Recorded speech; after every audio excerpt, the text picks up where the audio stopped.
siku moja mume wako anaumwa, mama yako pia anaumwa, na pesa unaweza kuigawanya kwa watu wawili, inabidi utume kwa mtu mmoja kumsaidia, pengine akachukue dawa au aende hospitali.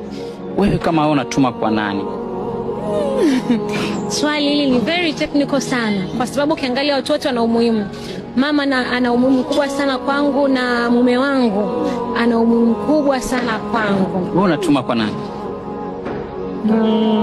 Kwa kweli hapa inabidi tu unapotuma pesa ukaze roho, yani ili kusudi uweze kufanikisha, kwa sababu uweze kutuma kwa wote. Binafsi mimi mama samani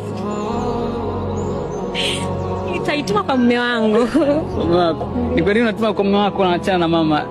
Kwa nini? Kwa sababu hata maandiko yenyewe yameshatuambia kwamba Biblia Waefeso 5:31 inasema kwamba kwa maana hiyo mwanamume ataacha wazazi wake ataambatana na mkewe, na mwanamke ataacha wazazi wake ataambatana na mumewe.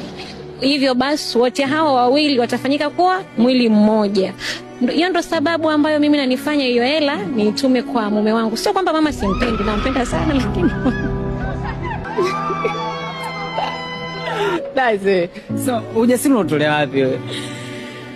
Ni mke, ni mama wa watoto. Inabidi tu nifanye hivyo kumwokoa mume wangu ili kusudi familia yetu zidi kusimama. Mume wangu akisimama tutapata hela, tutamsaidia mama.